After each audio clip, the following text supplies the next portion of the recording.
we didn't not have purpose. Like both of our careers were very purposeful, you know, in healthcare and as well in like science. We had very purposeful careers. But I think it was more so we didn't have time to pursue things like outside of work. Like if you work a 9 to 5 or a 7 to 7, you just don't have the time to do things you want to do. Like you run into the same routine of get ready for work, you have lunch, you do your day, you do your charting, you come home, you work out, make dinner, watch maybe an episode 2 or Netflix. On the weekend, we'll go on a bike ride in a brewery, you know? And that's like amazing. Like, but I think after a while, it kind of took a toll on us, especially knowing that people out there are like traveling in Asia or doing things that we're not actively surrounded by. So I think just being out of your environment has been like the biggest eye opener for us this last year.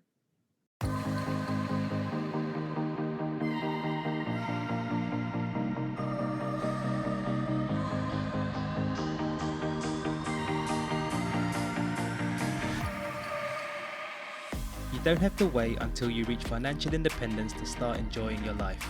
You can do that much earlier and start living a life that you love and that's true to you. Welcome to Freedom Before FI. Using FIRE and life design techniques, we help you create freedom on your way to FI instead of waiting until you're retired to do the things that light you up.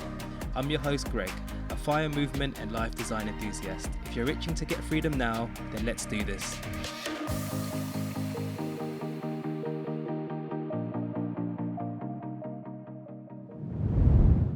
Hello there, and welcome back to another episode of Freedom Before FI. I've been eagerly anticipating this interview today. We've got Nicole and Tylor, and they are the awesome couple behind the Not Your Ordinary Plan blog. So Nicole and Tylor are both travel enthusiasts. They've visited more than 20 countries together during their full-time careers, and I'm sure they've bumped that up now. They've also hit a number of FI milestones on their journey. So, for example, Coast FI, Lean Fire, Barista Fire. I think you guys have hit all of the milestones. And then last year in 2024, they quit their jobs to test drive retirement by traveling around Asia, and they're still going. And for sure, we'll dive more into that later. Yeah, so what I love about what they're doing is that instead of grinding out more years to get to full FI, they've decided to take advantage of the flexibility that FI gives you. And that's exactly what I wanted to focus on and discuss on today. So Nicole and Tylor, a very warm welcome to you guys. How are you? We're great. Yeah, it's good to be here. Thanks for having us. Yes, thank you for the nice intro. Thanks for telling us what we have to remember. That's it.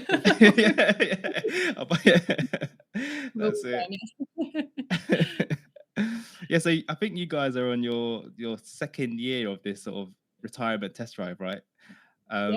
So maybe we're keeping it rolling for another year. So yes, yep, 1 year was not enough.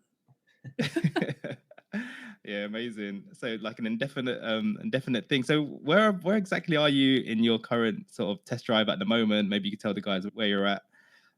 Right now, geographically, we're in Nepal. We just finished hiking for 10 days, the Annapurna base camp. So a really big bucket list and physical challenge that is something we could have never done back at home working our jobs. So we were really proud of ourselves that we just finished that. And yeah, this is our 13th month being and living in Asia. So part of our test drive retirement. Oh, amazing. And yeah, just generally, like, what are some of the highlights so far? I know there's probably loads and you're like, oh, it's hard to think about it. But yeah, what are some ones that spring to mind in terms of highlights? Big one for me, we got scuba certified. So we were diving in Gili Trawangan in Indonesia. We got our certification and did a few dives there. Yes. Yeah. So we've gone depths under the ocean, high depths above. And we've reached new heights as well. new depths and new heights. Yeah, we did a really cool like zip line experience in like northern Laos, where we spent our New Year's in like the world's tallest treehouse. We celebrated New Year's Eve in a treehouse in northern Laos. Scuba, as you said, we've done a few like big boat trips, 2 in the Philippines, actually. Hey. Yeah, we love being on the water and the mountains, and Asia has all of that to offer us. Yeah, what was your thoughts? Obviously, I'm in Philippines, so I'm going to ask you a biased question. But yeah, what was Philippines like for you guys compared to the other countries? Yeah, we loved it. We went canyoneering there, and it's I think easily the best place to do that sort of activity. That was really fun, and yeah, boat trips like you said. Yeah, we did the Baalbek Islands in like southern Holland. It was so nice. No, we would highly recommend it. And then we also did like the Corone Palawan, like Corone El Nido boat trip, but the Baalbek were like very local, remote, just very amazing. Oh, amazing! Yeah, I've never been there, and actually, that's on our list. I've been to the other places, but yeah, I've never been there, so I might ask you guys separately about that, about tips about that place. Oh, amazing. So, but how about so far, like in your travels, like what has been any particular sort of challenges so far in your travels? The first one that comes to mind for me was obviously we were exposed to a lot of different diseases that we wouldn't have in the US, I'll say. So we've gotten parasites, and we've also, like Laos, we got very sick with like a stomach bug. So we were both stuck in our hotel for about 5 days with no access to a hospital, even if we needed one. And we ran out of toilet paper, and we couldn't find any of the hotel workers. Oh, yeah. That's a big problem. But we keep traveling. So those are like the nitty-gritty details, I think, of travel that, I mean, honestly, we don't mind. Like everything overshadows it, but it can be hard. Honestly, we're comfortable. Like right now, we're in a very nice. We have a rooftop pool at our nice place here in Colorado. But then we'll like balance it out with, as long as the hotel has a window, it's usually like our. Yeah, that's on the list. Yeah. We've been in hotels that didn't have windows, and we're like, you know what? We shouldn't do that. That's a must-have for us. Yeah. So it's like a mental thing, isn't it? Like mental. Like if you're in a room that hasn't got windows, it's like you just feel so like claustrophobic, and yeah, it's not. It gets a little moldy without it too. So. So I know we're going to be jumping in like numbers and talking about all of FI and all that kind of stuff. But before we do that, everyone loves a good like love story and all that kind of stuff. Could I ask, if it's all right, how did you guys first meet? I wonder if you guys could take us back. Yeah, so we are high school sweethearts. We both were in the same friend group in high school. Around sophomore year, I think I started to have an interest in Nicole romantically. So we met in high school. We were just close friends for a long period, and then eventually I asked her out. She said yes.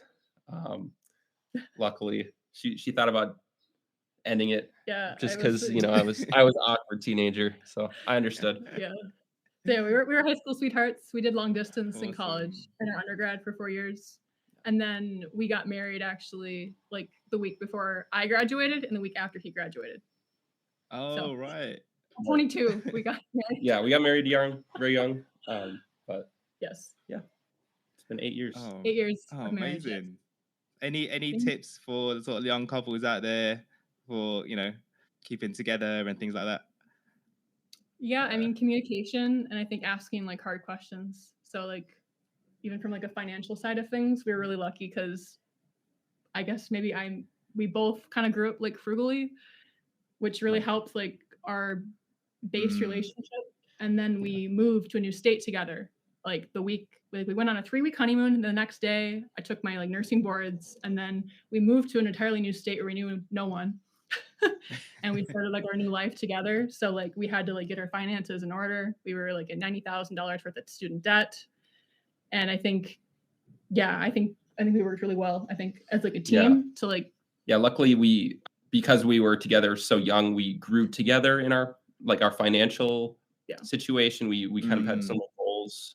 And if we didn't, we were really open with each other about like, what do we actually want from our finances and other things. And luckily you listened to me when I said, hey, you want to go travel? And I'm pretty laid back as far as like the world travel, and Nicole's it just progressively really got longer. Sure. Like 2 weeks, 3 weeks, 4 weeks, 3 months, 1.5 years. You started small and just sort of built it up. Just reeled him in. How much longer we could travel together. Basically we figured out we could be indefinite at this point. Yeah. So. Yeah, that's a crazy thing too. Amazing. Like we spend 24/7 together, but like yeah, we don't really get sick of each other. Just like That's a we're good very sign. lucky to do that. So, like, Yeah, I know. And so is someone like a spreadsheet person? There's usually like a spreadsheet person in the couple, and then the other one's more like laid back. Like, oh yeah, you Yeah, both. I don't know. How does that work with you guys?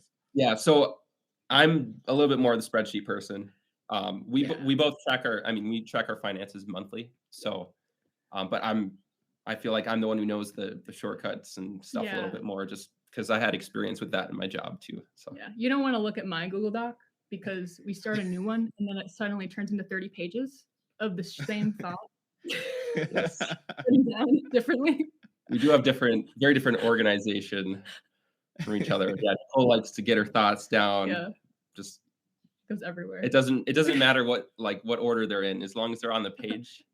Versus, yeah, I'm much more that organized Then spreadsheet. you But come then in, Tyler, and sort of clean it up. Yeah. Yeah, but I book everything. I have the Excel for like all of our like I book pretty much all hotels, flights. Yeah. I'm the check-in She's- person. Oh, She's you're the the travel organizer. So Nice. it's a balance. Yeah. Yeah, awesome. Thank you for sharing that. I just want to jump into your FI journey. I know you mentioned about going into 90K worth of student loan debt. Yeah, so could you talk us through your FI journey from that time when you were in debt, 90K, up to the point when you decided to go on this sort of retirement test drive? Just talk us through like the milestones and what you guys went through in terms of your FI journey. Yeah. So newly graduated us, $90,000 worth of debt. And I think Tyler had gifted me a Dave Ramsey book on essentially we Nice. were on the Dave Ramsey train for a little bit, like just like, oh, we got to get out of debt so we can like start our life fresh type of mentality. So yeah, we continued to kind of live like college students post college. We kind of lived very like frugally. Luckily, we lived in like a lower cost of living area, like in Wisconsin, kind of outside of like Milwaukee area. And yeah, we kept our expenses really low, and we pretty much funneled all the extra money into paying off our debt in about under 2 years. Yeah, and once we were done with paying off the student debt, I think a lot of our financial habits stuck. Mhm. We were comfortable living that kind of frugal college lifestyle together. I think just Yeah. because we had been doing it so long. So eventually, we stumbled upon RH Journey. Yeah, RH Journey. They were our first influence from the fire community. Yeah, Yes. shout out to them. Yeah, shout out to them for sure. They basically gave us purpose for our money. Once we paid off our loans, we're like, we're still saving, but what are we doing with all our extra income? And I think so like post school was post school was like a reality check. We were like, I was working as a nurse, all these long hours and shifts. I'm like, wow, so I'm going to work just for like a 2-week vacation. Or if I save my PTO, then maybe I can take 3 weeks off. But like, we felt very trapped. We're like, wow, okay, this is the reality for like 30, 40 years in like our entry level positions. So we were kind of like, I don't know if we like this. So I think, RH Journey really gave us like a different like purpose. We're like, wait a minute, people do things differently than everyone else around us, working the same grind. So yeah, I think that was like our first experience with that, as well as from the travel side of things. We went on a 3-week honeymoon once we got married, which was pretty crazy back then, only 2 weeks off. We did 3 weeks.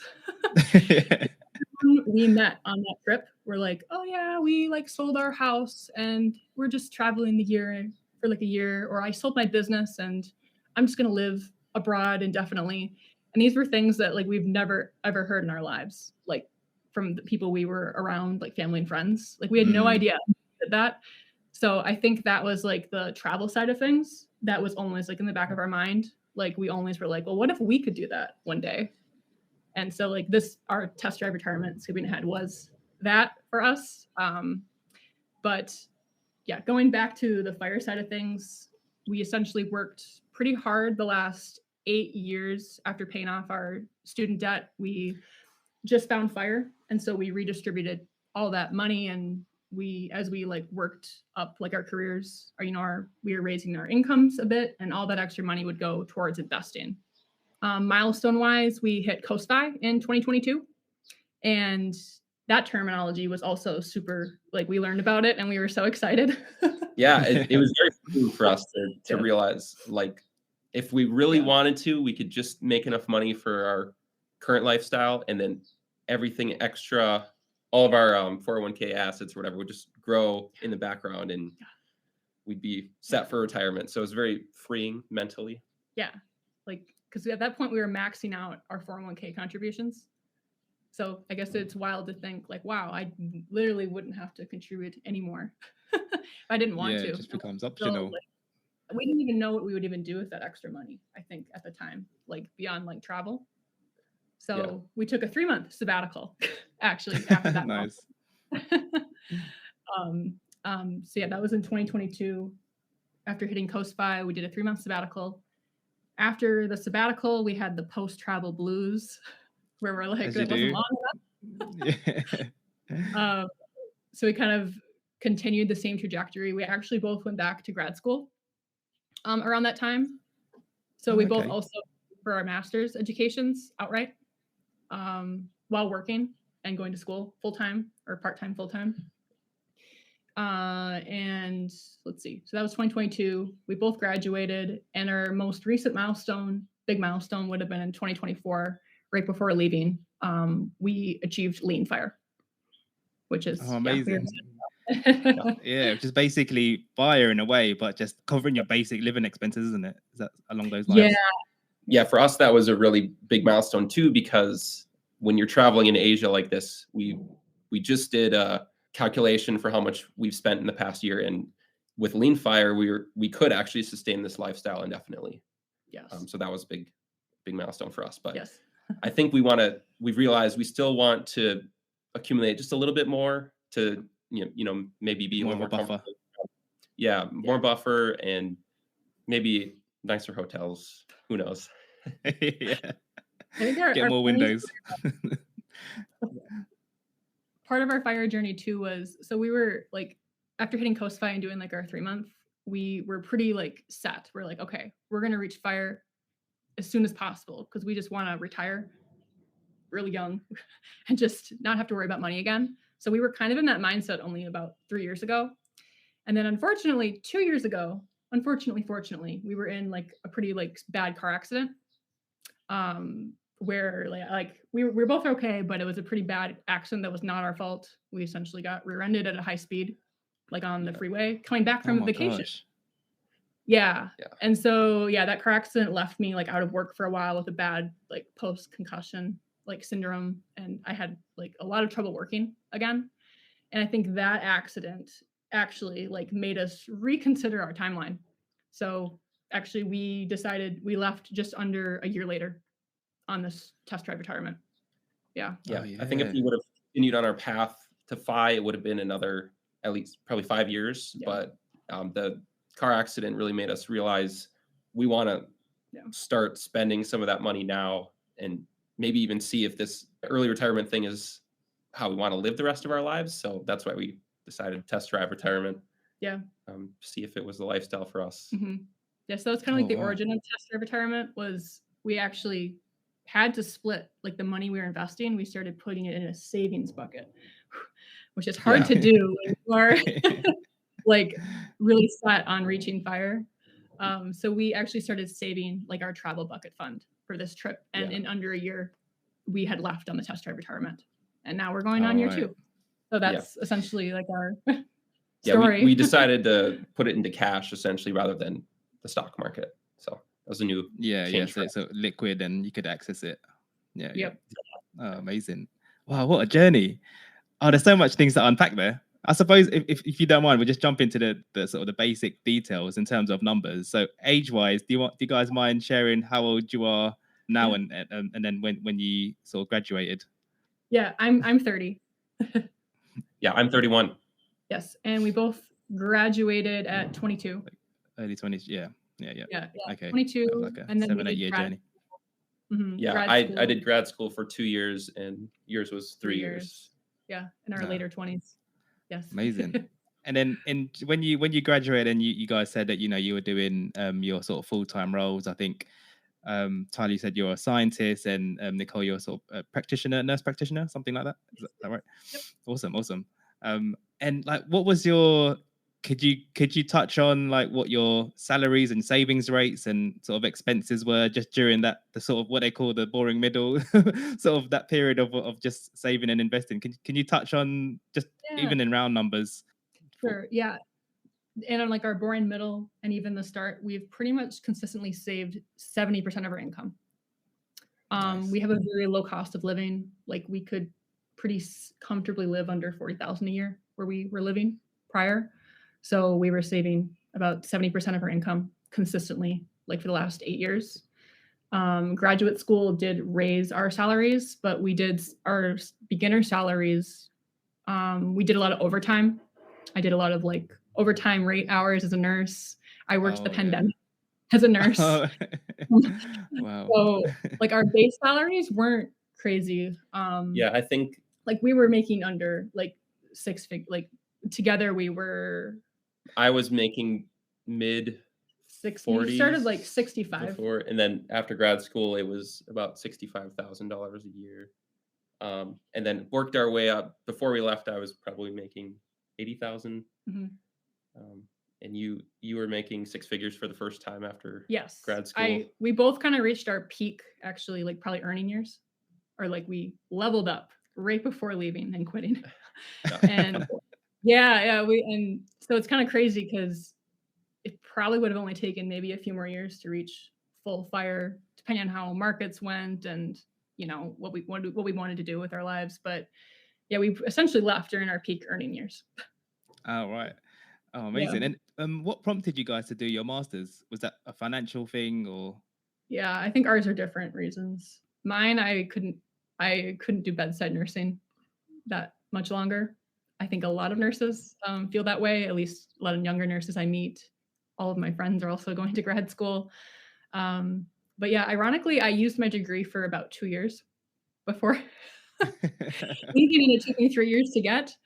But no, grad school is an interesting topic for us because we have a lot of thoughts on whether or not, oh, right, like, and just college debt in general. But no, my reason for going to grad school was I saw different opportunities in being a medical provider as an NP, so it was more of a career challenge, and I was able to pay as I went. So we didn't have to take out any debt for either of our grad schools. And of course, there was a salary bump. But you could also make that as a nurse, depending on how hard and like how many hours and what type of work you do. So nursing has quite a bit of flexibility in pay, depending on where you are. Okay. For me, I've always wanted to keep learning. Learning's been really important to me. But in undergrad, I had a academic advisor that told me at the time I wanted to be a pharmacist, and she basically she crushed my dreams. She told me I would never make it. And so nice. I still want to do some sort of education after this. And so I guess I kind of pivoted into just more chemistry focus. That's where I got my master's degree. But yeah, so I finished that, and I was in a role as a quality control scientist while I was getting my master's degree, and I knew that's not what I wanted to do. So shout out to us both working night shift. Yeah, we were both doing 12-hour night shift while getting our master's degrees. So. We had aluminum foil on our window in our apartment because it blocked the light. And our landlords called us because people like thought we were like doing something doing some random stuff. Like, and we had to call back and be like, we're just night shift workers. Like, we never see the sun. We're just trying to sleep during the day. So it was really difficult time. But we both basically realized in different ways that we didn't want to do the same careers, and we saw the master's degrees as a way to pivot our opportunities a little bit. Yeah, but like Nicole kind of hinted on before, I don't think our return on investment was worth it. Like, in hindsight, mostly because we haven't utilized our degrees very much before hitting this early retirement. Yeah. But, I think for most people, it's probably worth it if you want to do it. Yeah, I think it goes more to the point of like what you like truly what you value. Like if you're gonna value your profession, a new profession, and you're gonna value like the new skills you learned, I think grad school and of course undergraduate, that's amazing. Like we don't we don't say no to that, but we find it funny because many people think you go to grad school to like earn more money and like level up your salary, climb the ladder. We kind of did that, and then we're like, we don't really like this ladder, and so we just like hopped off, went on a plane to Asia. Yeah, forget this ladder. Okay. I think the education in the U.S. too has just gotten a little too expensive for what it's worth. Only about a quarter of graduates right now go into careers that like utilize their degree. So I think a lot of people need to really like think through more what they want after school. Mm-hmm. So that's probably why we would warn against it. But obviously there's people that utilize their degrees appropriately. Yeah. Nice. And then, so in terms of like your why for FI, or your reasons, and in the beginning, can you just touch on what was your like both of your whys? I suppose the follow-up question would be, has that changed sort of nearer to now? So yeah, so in the beginning, what was your why? Our why was to escape. 100%. We were the fire people. We're like, nope, we don't want to do this rat race. Like, yeah, we want to escape. We want to travel. That was 100% our why for like a solid 7 years. But yeah, I think it has definitely evolved now. Yes. I don't think the escapism is a healthy mindset to have. No. Like later into your FI. Obviously, it's a big motivator for most people. Yeah. Working for 40 years, the same job. Yeah, that gets a lot of people like us. Yeah, I think a lot of we did not have purpose. Like both of our careers were very purposeful, in healthcare and as well in like science. We had very purposeful careers. But I think it was more so we didn't have time to pursue things like outside of work. Like if you work a 9 to 5 or a 7 to 7, you just don't have the time to do things you want to do. Like you run into the same routine of get ready for work, you have lunch, you do your day, you do your charting, you come home, you work out, make dinner, watch maybe an episode 2 or Netflix. On the weekend, we'll go on a bike ride in a brewery, and that's like amazing. But I think after a while, it kind of took a toll on us, especially knowing that people out there are like traveling in Asia or doing things that we're not actively surrounded by. So I think just being out of your environment has been like the biggest eye opener for us this last year. And then going into your, this kind of test drive then, because in some people's journeys, there's usually this like point in their lives, like something happens and it really changed like their trajectory. And you guys just mentioned it earlier. You guys were in an accident, and that kind of like made you think, oh, we might need to shift this. We want to do something soon. And was it literally like, okay, after the accident, when you kind of got recovered, you were like, all right, we're going to do something. Was it as sort of black and white as that? As we need to do something different? I think it was for sure. Basically, we had this enlightenment after. It felt like we almost died in that car accident. Yeah, it was very traumatic for us. Yeah. So yeah, we said this can't be the same routine we have until we die, and even die a short life. So we said we're going to move up our early retirement, and maybe even just do this test drive retirement. Eventually, we came to the idea of the test drive retirement, but before that, I think right after the accident, we were just thinking like we're going to retire earlier with maybe just the lean FI number rather than a traditional fire number. Yeah. But it evolved, I think, after the first few months from the accident. Definitely. Yeah. We definitely we were always kind of planning to like leave and travel longer than our 3-month, but there was not a set date. Very soon after we mostly recovered from the accident, we set a date and we started moving money where it needed to go. So yeah, we started actively preparing. Oh, amazing. Oh, sorry. One question I did forget to ask earlier was, what was your overall goal? Like when you first started, in terms of, was it a number or a passive income number or something? What was your overall sort of FI target? I think our FI number has generally hovered around 1 million, Mhm. because we've realized currently we can live under $40,000 per year. So, you multiply by 25, do the normal formula, Yeah. you get 1 million. But I think Yeah. as we've, well, yeah. I was gonna say, yeah, it's evolved since then. I think, yeah, I think it's, of course, I know you read Die with Zero. That's a good book too. It's a tough struggle with like fire numbers. I think before when we started fire, we're like, all right, yeah, 1 million. That'll do, because we were living very low cost of living. It's just the two of us. We could even take trips and it'd be okay. But now I think we are more into the concept of like the flexibility in fire. Like we don't actually know how realistic, like if we retire in the next even like few years, how realistic is it that we would never make income in 30 years? Probably not very realistic. We both like have a lot of skills. Yeah, I think fire has given us an opportunity to explore some of our passions and hobbies, and like creating this blog was one of those things. Yeah. The Not Your Ordinary Plan blog.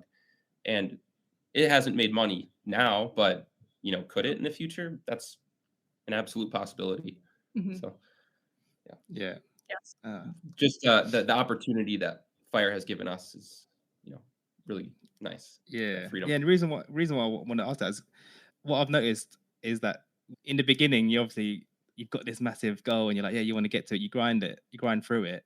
And then when you kind of get close to it, that end goal kind of gets a bit more blurry. You're like, because you've made some lifestyle changes, lifestyle design, you've optimized for enjoyment.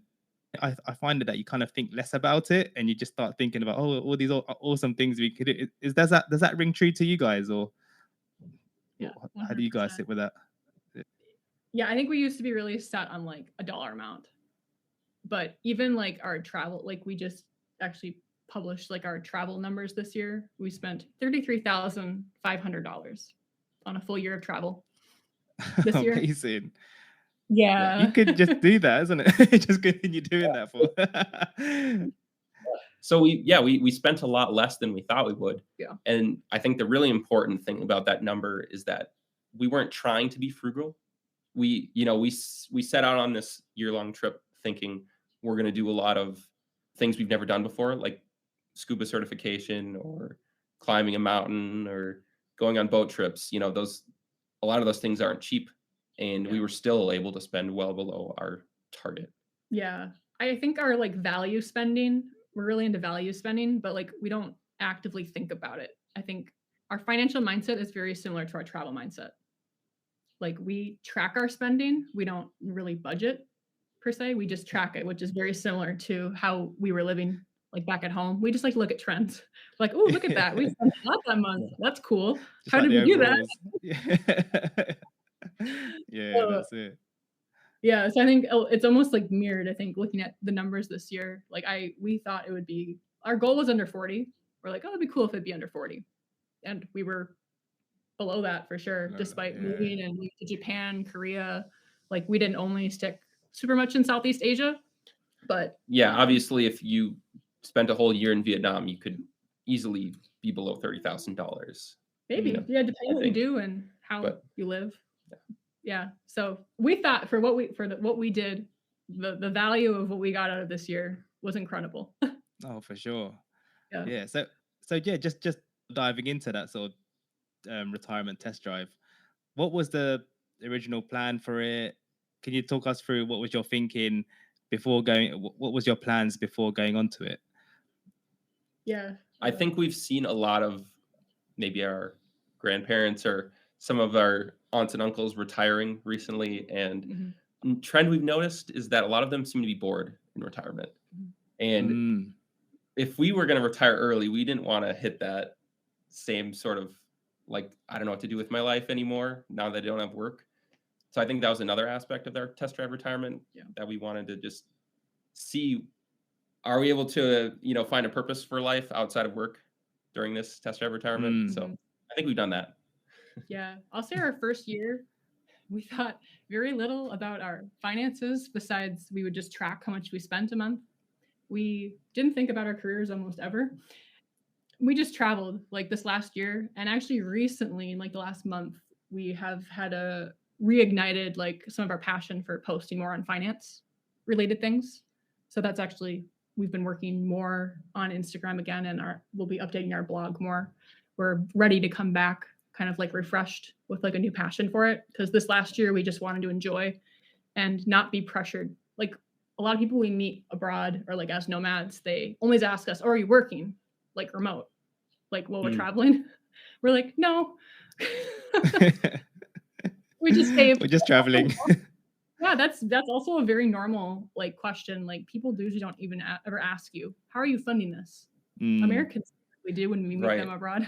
Yeah. But like Europeans and most people, they're like, oh yeah, that's super cool, awesome. And then we just like continue having our like drink together, like. Amazing. So I think I read I think it was the Sabbatical Project. They said that there's like 3 types of sabbaticals. I'll just read them out here. So the first one is like the explorer, or 3 types of sort of personalities on sabbaticals. The first one, the explorer, is kind of like just exploring curiosities. The second one is the seeker, and that's someone that's sort of seeking questions, like they've got these burning questions about themselves that they want to answer. So it's more like internal. And then the third one is an achiever, or the achiever, and it's someone that wants to accomplish something. So for example, it could be maybe they're writing their first book, or they're doing like they want to start a business or a side hustle during this sort of sabbatical mini retirement type thing. So those 3 things: the explorer, the seeker, the achiever. And they don't have to be just one on this sabbatical. They can be like, okay, maybe it's this one in the beginning bit, maybe it transfers to something else, or a mix of both. In your guys' situation, like those 3 there, explorer, seeker, achiever, what do you guys feel is this sabbatical more about? Yeah, I think it started out as the curiosity was a big driver for us. Yeah. While we've been on this trip, though, we read Michael Easter's book, The Comfort Crisis, and he talks about these things called masogis. Essentially, they're big life events where they can be kind of life changing in a challenging way, or like mentally challenging or physically challenging. And I think that really resonated with us. So we started to do things like get our scuba certification, or the Annapurna circuit hike. We saw those as masogis, that big life challenges. So I think we've had moments where we were that third type of achiever, as you said. So yeah, I agree. I think we've been explorers for a solid year. Yeah. We dabbled in achieving. Like I tried some, like I always like doing like travel photography, so I was posting. We kind of did like 2, I think we did 3 blog posts this last year, just updates. We have not kept the blog up to date because we were just enjoying travel. But now we have, I think, actually like the third one, the achieving. I think we have actually recently turned a page in terms of, we're like, okay, what should we really be focusing in on now to maybe gain some more purpose? Not that travel wasn't purposeful our last year, but I just think we essentially now, I think we're really seeking more purpose within our travels. And yeah, like Tyler is in the middle of writing and perfecting like an ebook. We're kind of shifting our blog a bit more. We've been meeting a lot of people recently on the road that have given us like new ideas of like what you could even do as like a career or just like a fun job beyond like working at a coffee shop or like a seasonal job. We've met a lot of people recently that have really inspired us. So we're excited for our next year. Yeah, nice. That sounds very similar to actually what me and my missus went on a sabbatical, a long-term one as well, 2023, came back 2024. And so the beginning was like all exploring and stuff. And then near the sort of middle to end, we were like, okay, let's try out these like different passions. And I started like growing vegetables, baking pizza, and then obviously started this podcast. And so, yeah, we were trying out all these different things, and yeah, kind of similar. But in your sort of so far, so on this, as you guys said, you were kind of like traveling and stuff, and then obviously trying out these different things. What have you guys learned about yourselves so far? Have you guys learned anything interesting? Because obviously when you're outside of your full-time working life, you're in that kind of working zone, and then when you're in this sort of sabbatical mini retirement type space, just like you've got all this time to kind of think and do things.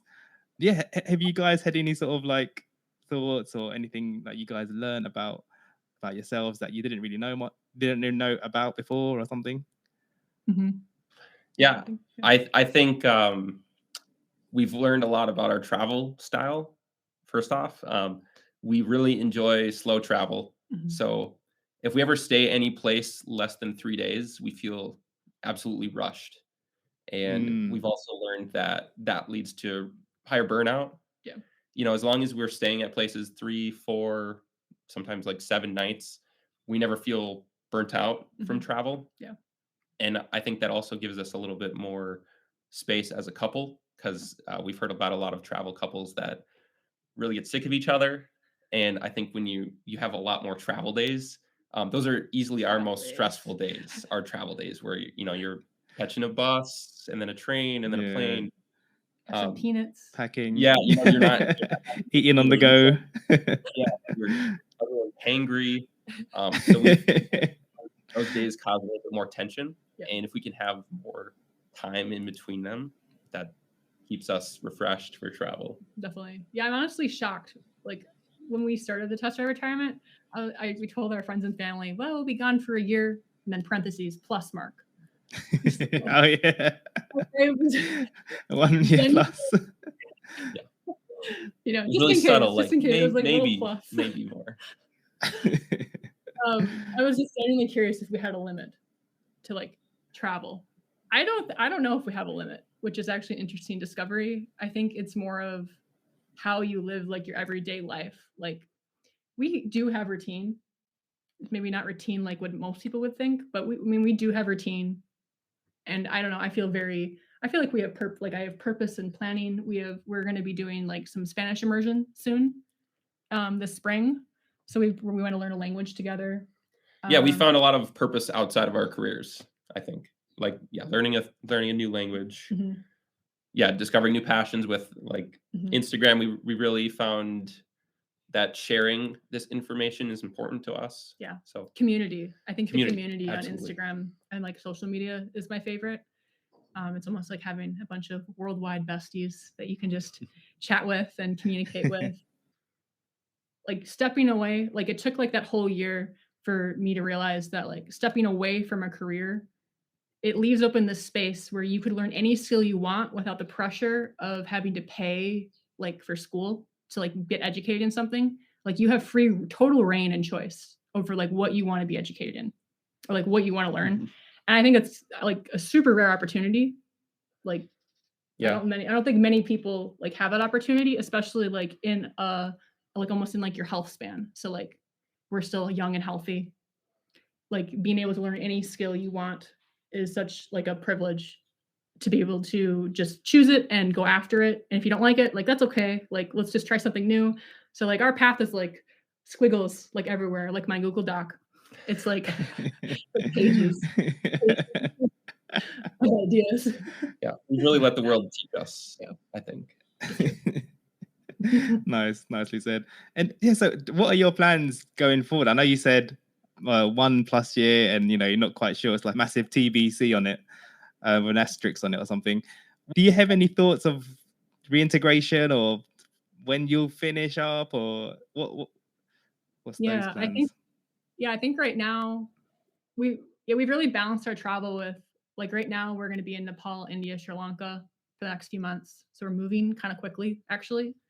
And then we'll relax at surf camp next year. Yeah, that's another Misogi for us. Yeah, we're learning to surf. So. Yeah, surf camp. Nice.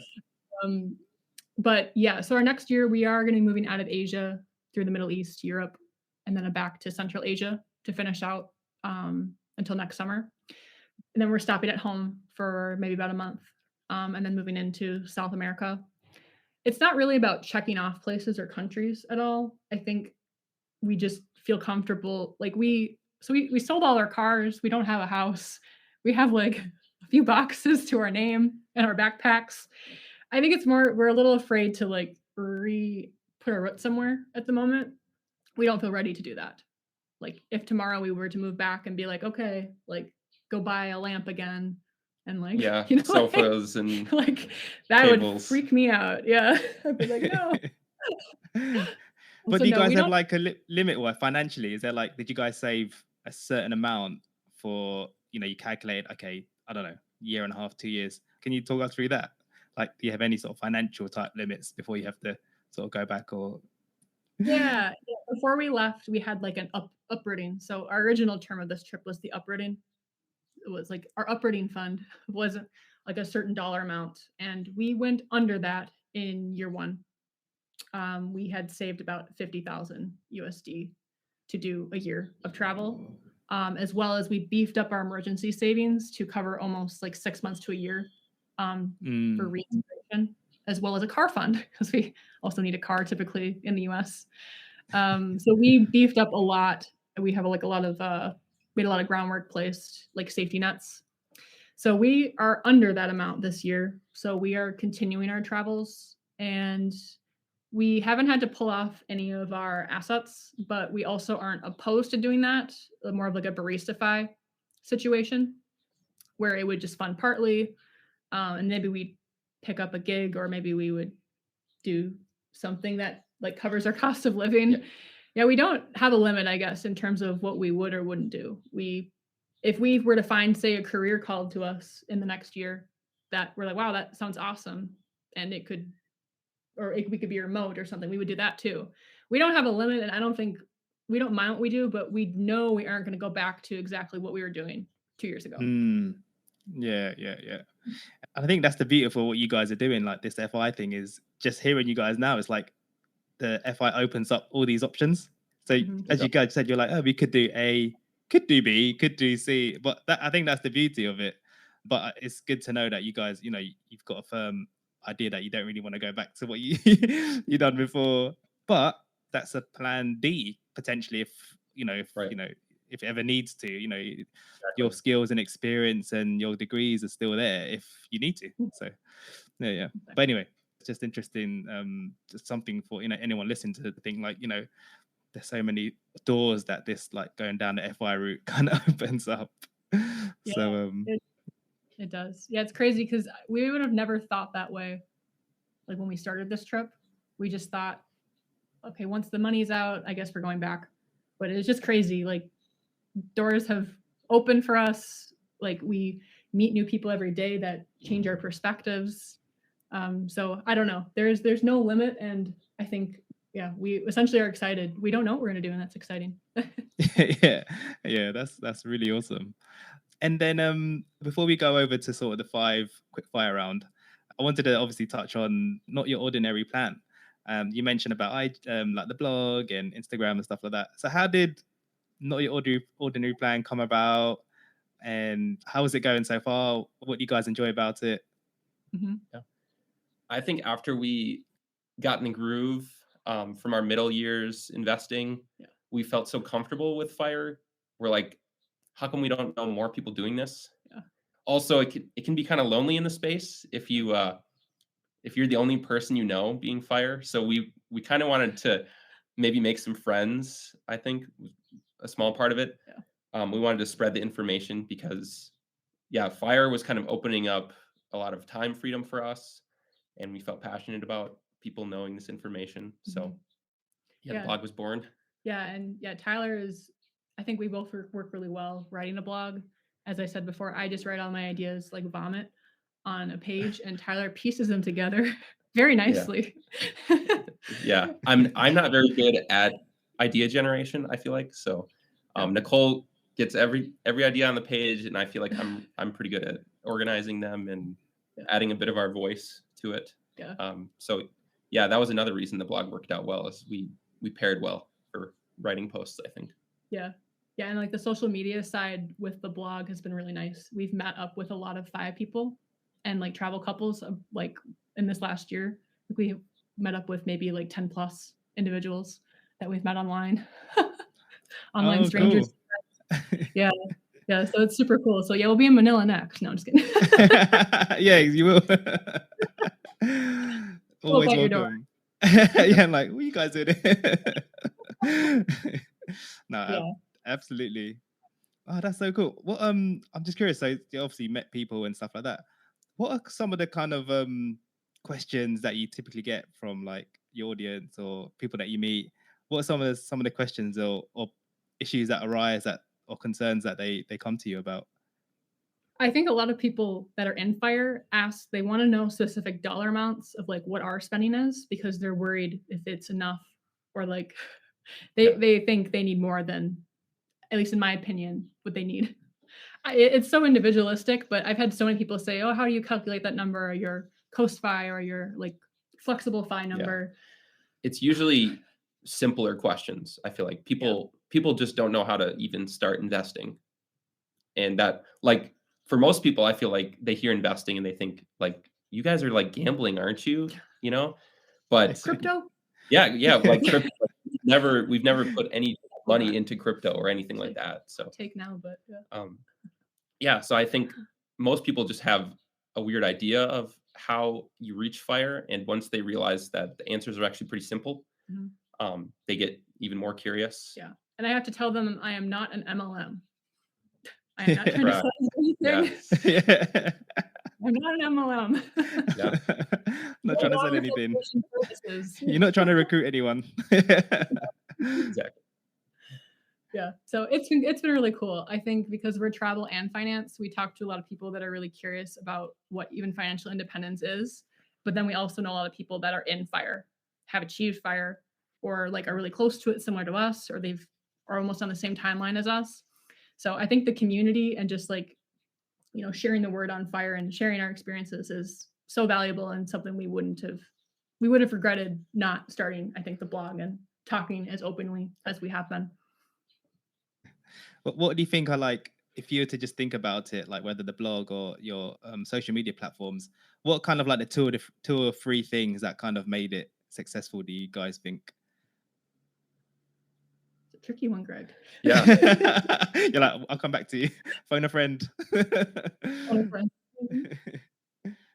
Yeah, I mean, I will say we're still finding some success. Like I feel like we haven't like gone viral or anything. A lot of our success just comes from random friends we know who are curious, and they kind of hear our story, say they've never heard anything like it, and then they'll just maybe post on their Facebook or their Instagram and just like, check these guys out. Yeah, like, or even like my siblings, like my brother called me and asked how to do a 401k rollover the other day.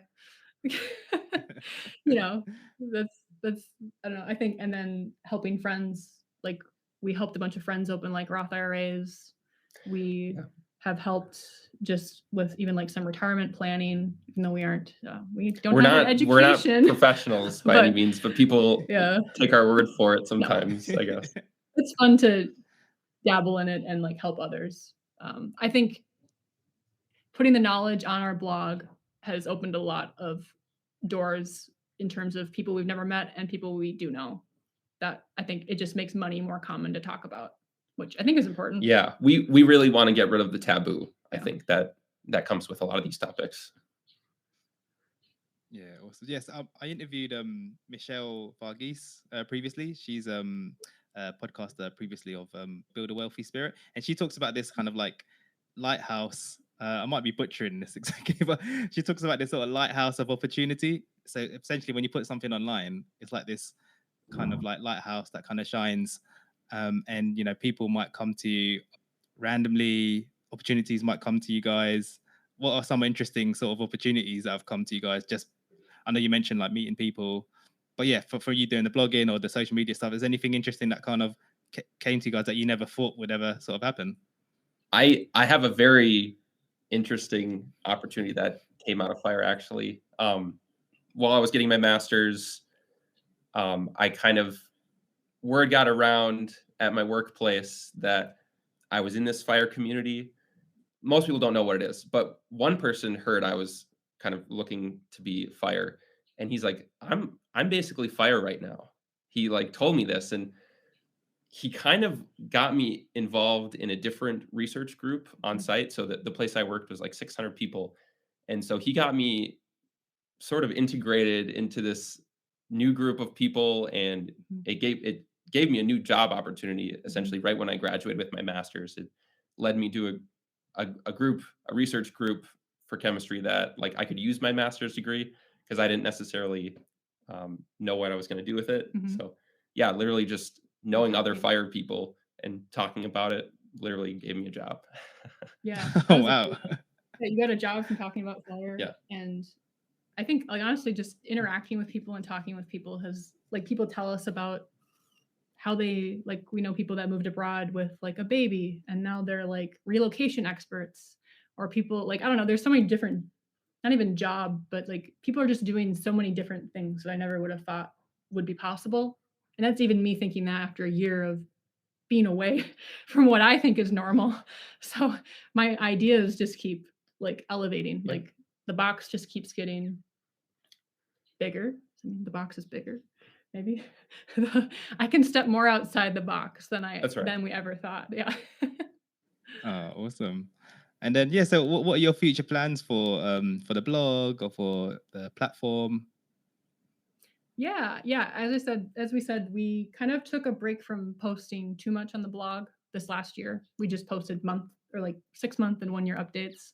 But we are now getting back into, I think, the finance side. I think we're going to stick more with personal finance rather than mostly only posting travel things, which is what we had been doing. It'll still be there, but I think we're more passionate now about teaching others, or like maybe inspiring others that they can do something similarly to us. And we also didn't do anything, like, I don't think too crazy, like Right. to get here. It doesn't feel crazy to us, I guess. But Our blog, we used to be writing a lot of itineraries when we first started because travel was a bigger passion. We Yeah. thought that would be a bigger audience for the blog. Yeah. And now that we've kind of traveled so much, we've realized we don't want to just attract a bunch of Instagram people to locations that we really liked. So we've stepped back from itineraries, and now it's a lot more finance focused, I think, going forward. Yeah, we want to get back into like some of our earliest posts on like Instagram and our blog. We are actually going to step back into that and hopefully just inspire others that they can achieve FI and they can have their freedom before FI. But Nice. like, or for us, it's like flexibility. We think FI is so much more flexible than when we started learning about it 8 years ago. It's way more flexible, and we're, I guess, living proof that it can be incredibly flexible, and you can, I don't know, you can enjoy your journey. Shout out to RH Journey. Now I'm just quoting everybody. But yeah, we just enjoyed this last year, and now I think we're ready to get back to our roots of like, we're really passionate about teaching finances despite not being educated in it. We're just self-taught, but it's just fun. Yeah, and you're sharing and you're sharing your experience and what you've learned, and I'm sure there's a lot of people you'd inspire. So yeah, no, fantastic. Before we jump over to the quickfire question round, was there anything else that you guys maybe wanted to point out or share? Maybe there's something I didn't ask that you guys really wanted to mention. You did do a very good job with all of the questions. Sorry, it might have been a lot of questions. Very good. I can't think of anything. Yeah, I think you hit. Yeah, I think that was mostly things that we wanted to talk about. Yeah. Oh wait, actually, one thing I might have been that might be true that people that I might have forgot to mention was, where actually, in terms of just rough percentage, are you to your original goal of your fire number? Are you roughly, in percentage terms, how far are you actually along it? I think we're about 85%. Yeah. Oh wow.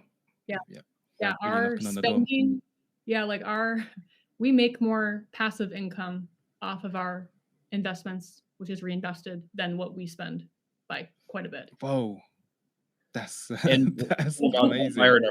Is with compound interest, the closer you are to it, the quicker you're going to hit that number too. So yeah, we're pretty close. Yeah, I think that's why we kind of say we're coasting to FI at this point. When it happens, it happens. And I don't actually think we'll make that big of a deal about it, because we're kind of living it to an extent right now. And we would even maybe even work when we're fire too. I think it just really depends on what we're feeling like that day, that year. Yeah. And is that invested? I know you mentioned like index funds.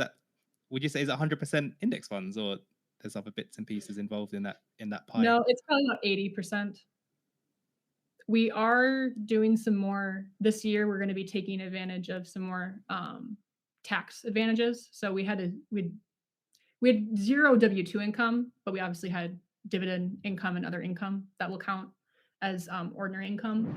But we are going to do some Roth conversions this year still, which will, and as well as next year. So that will also help us access money earlier with a Roth ladder. So we're going to start doing Roth laddering this year. Okay. And that's something that's only been available to us because we don't have an income now. So. Yeah. I mean, you can, but you just pay a bit more in taxes, but we'll take advantage of our unemployed status. And it's something new for us. We have never done it before, so we're still very much learning. So we'll have to listen to some things on Roth laddering. Awesome. All right, guys, so we'll jump over to the quickfire question round. I've got 5 questions to ask you. So yeah, the first one is, what's something you wish you'd done 10 years ago? 10 years ago, I wish I had thought more about like my lifestyle design when choosing my career.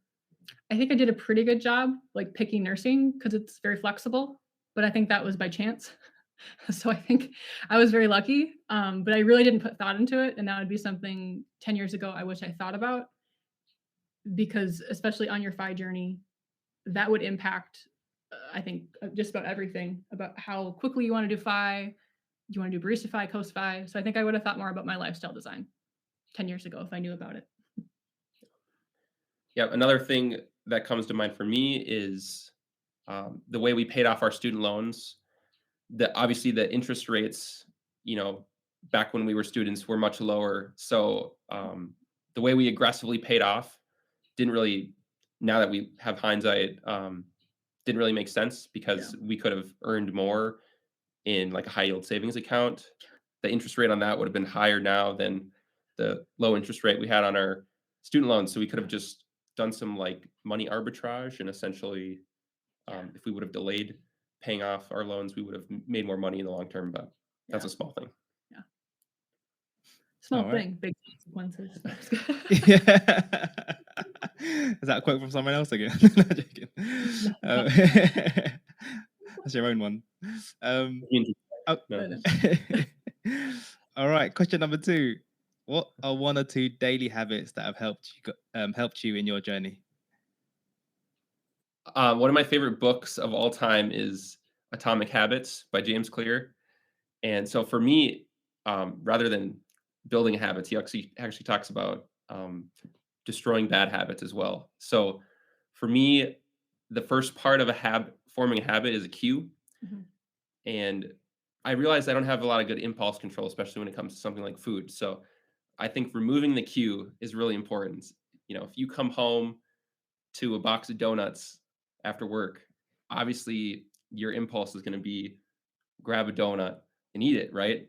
So I've taken that kind of idea and I think I've applied it to other things in my life. Remove bad cues, mm-hmm.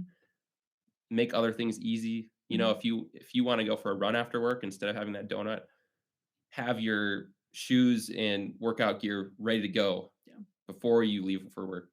And then when you get home, you're going to be ready to go. So I think that's one of my daily habits. Yeah, he gets very upset when I keep a donut out in plain sight, and it doesn't bother me. You can look at the food all day, so for me, no impulse control. Yeah. Yeah, my daily habit would just making things easier for yourself. So like for travel, like we don't track our daily spending; we track it on a monthly basis. Same like with our net worth, or automation of investing. I think making it easier and not overanalyzing and overthinking things is a daily habit that pays off in the long run. Question number 3. What's your most important lesson in life?